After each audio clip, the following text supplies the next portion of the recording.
Inspired by the last talker, I'm going to have a little song about internet porn. No, just kidding. The widespread use of internet porn is one of the fastest moving, most global experiments ever unconsciously conducted. Nearly every young guy with an internet access becomes an eager test subject.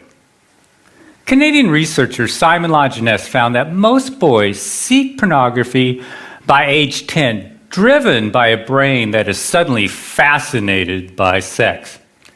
Now, users perceive internet porn as far more compelling than porn of the past. Why is that? Unending novelty. In this Australian experiment, it's not mere nudity, but novelty that gets arousal skyrocketing. Subjects watch 22 porn displays. See that spike? That's where the researchers switched to porn the guys hadn't seen before. What happened? Their erections and their brains fired up. Why all the excitement? Mother Nature likes to keep a male fertilizing willing females as long as any new ones are around. In that top line, the ram, he needs more and more time to mate with the same old ewe. But if you keep switching females, the bottom line, well, it's just not the same. He can get the job done in 2 minutes flat and keep going until he is utterly exhausted. This is known as the Coolidge effect. Without the Coolidge effect, there would be no internet porn. This old mammalian program, the Coolidge effect, perceives each novel female on a guy's screen as a genetic opportunity. To keep a guy fertilizing the screen, his brain releases the go-get-it neurochemical dopamine for each novel mate or image. Eventually, the ram will tire, but as long as the guy can keep clicking, he can keep going, and so will his dopamine. With internet porn, a guy can see more hot babes in 10 minutes than his ancestors could see in several lifetimes. The problem is he has a hunter-gatherer brain. A heavy user's brain rewires itself to this genetic bonanza, so his brain becomes associated with this porn harem. Such behaviors that are associated with this are being alone, voyeurism, clicking, searching, multiple tabs, fast-forwarding, constant novelty, shock, and surprise. As one young guy once asked, are we the first generation to masturbate left-handed? Now, real sex, in contrast, is courtship, touching, being touched, smells, pheromones, emotional connection, interaction with a real person. Now, what happens when our guy finally gets with a real mate? Well, researchers don't know much about the effects of internet porn for several reasons. In 2009, when Lajeunesse tried to study porn's impact, he couldn't find any college-age males who weren't using it. So the first serious dilemma is that studies have no control groups. Now, this creates a huge blind spot. Imagine if all guys started smoking at age 10 and there were no groups that didn't. We would think that lung cancer is normal for all guys. Undaunted by his lack of non-users, Lajeunesse asked 20 male students, is internet porn affecting you or your attitudes towards women? Their answer, nah, I don't think so. But they've been using it for about a decade then, pretty much non-stop. This is like asking a fish what it thinks about water.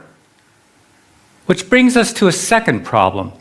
Now, researchers haven't asked porn users about the symptoms Zimbardo described in The Demise of Guys. Arousal addiction symptoms are easily mistaken for such things as ADHD, social anxiety, depression, concentration problems, performance anxiety, OCD, and a host of others. Now, healthcare providers often assume that these conditions are primary, perhaps the cause of addiction, but never really the result of an addiction. As a consequence, they often medicate these guys without really inquiring about if they have an internet addiction. So guys never realized that they could overcome these symptoms simply by changing their behavior. Now, the third problem is it's hard to believe that sexual activity can cause addiction because sex is healthy.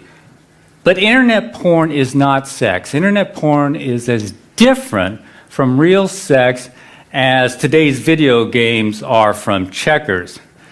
Watching a screen full of naked body parts won't automatically protect one from arousal addiction. In this Dutch study, here's the title, they found that, in fact, of all activities on the internet, porn has the most potential to become addictive. Here's why. This ancient program, the reward circuit, evolved to drive us towards natural rewards, such as sex, bonding, and food.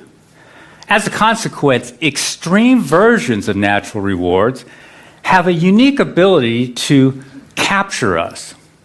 For example, high-calorie foods or hot, novel babes give us extra dopamine. Too much dopamine, though, can override our natural satiation mechanisms. For example, give rats unlimited access to junk food, and almost all of them will binge to obesity. This is also why 4 out of 5 Americans are overweight and about half of those are obese. That is, addicted to food. Now, in contrast to natural rewards, drugs such as cocaine or alcohol only hook about 10% of users, whether they are rats or humans. This binge mechanism for food or sex was once an evolutionary advantage.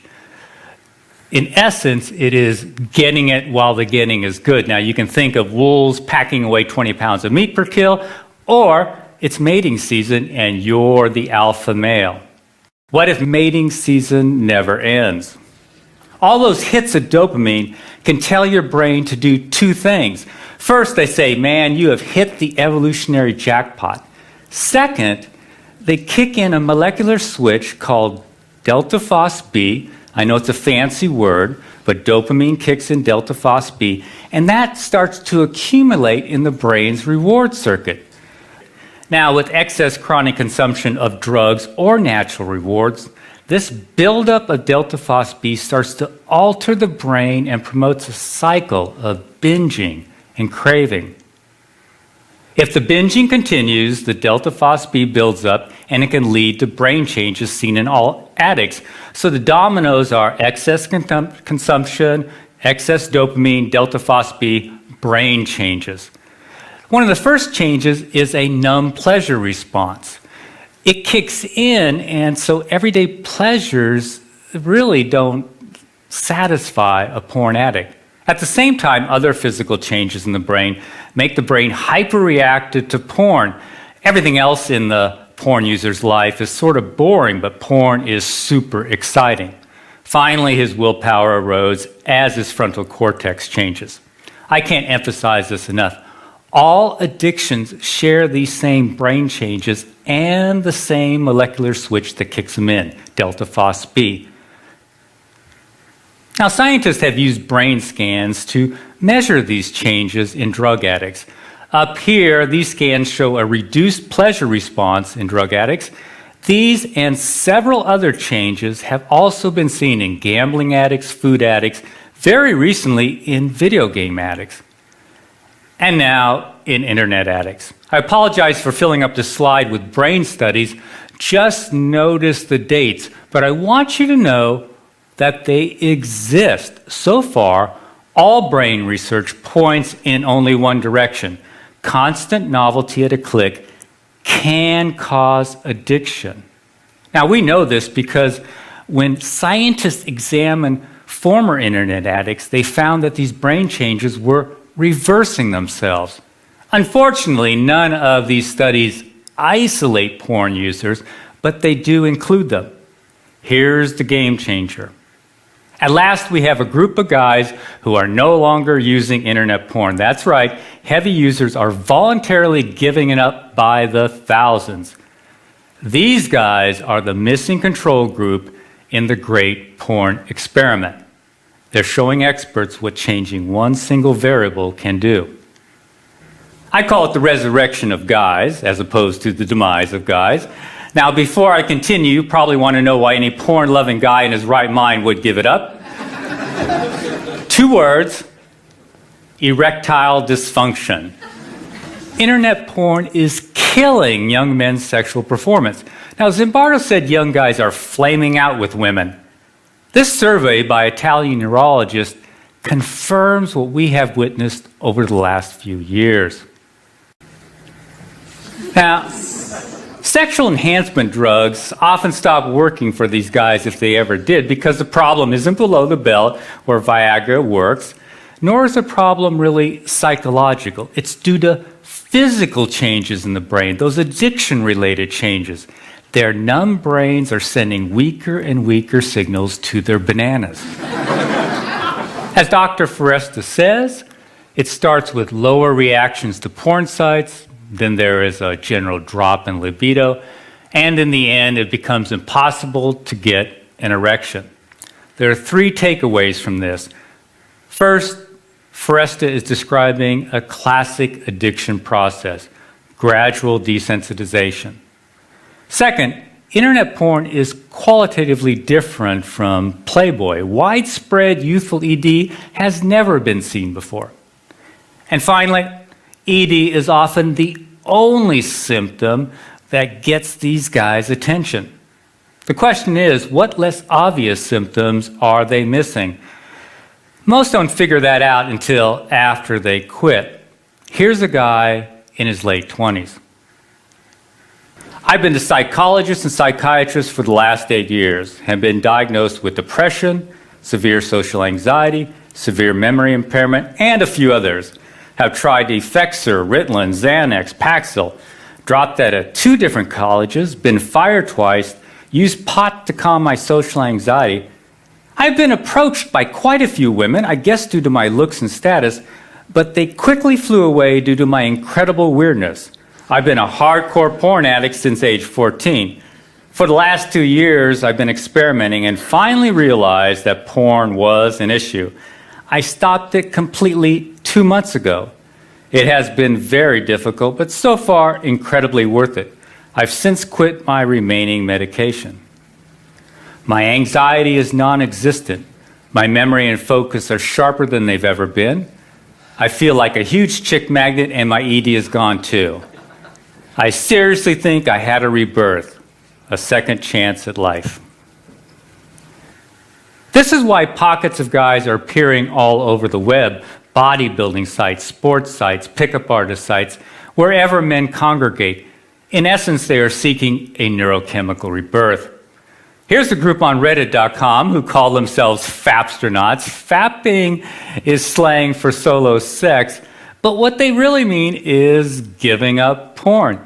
They've added about 2,000 members since I captured this picture a month ago. This movement to unhook from porn is growing rapidly. In fact, groups are springing up all across the web and in Europe too. But there is a bizarre fly in the ointment. Guys in their early 20s aren't regaining their erectile health as quickly as older guys. How can a 50-year-old get his mojo back quicker than a 20-something? The answer, even though older guys have been using porn a whole lot longer, they didn't start on today's internet porn. Now, we know this is a key variable because the older guys didn't start having sexual problems until after they got high-speed internet. Now, today's young teens start on high-speed internet when their brains are at their peak of dopamine production and neuroplasticity. This is also when they are most vulnerable to addiction, but there's another risk. By adulthood, teens strengthen heavily used circuits and prune back unused ones. So by age 22 or so, a guy's sexual taste can be like deep ruts in his brain. This can cause panic if a guy has escalated to extreme porn or porn that no longer matches his sexual orientation. Fortunately, brains are plastic, so his taste can revert once he quits porn. As the guy returns to normal sensitivity, his brain looks around for the rewards it evolved to seek, such as friendly interaction and, of course, real mates. Here's one more example of what we hear every day. I feel like the next Sir Isaac Newton or Leonardo da Vinci. Since I quit a month ago, I've literally started a business, taken up piano, been studying French every day, been programming, drawing, writing, started managing my finances, and I have more awesome ideas than I know what to do with. My confidence is sky high. I already feel like I can talk to any girl. I'm the same guy who took 2.5 extra years to graduate from college because of procrastination and depression. I'll conclude with a wish. I'd like to see some Bardos guys who are wiping out and their caregivers and the experts listen to the thousands of men who are teaching us about arousal addiction by escaping it. Thanks for listening.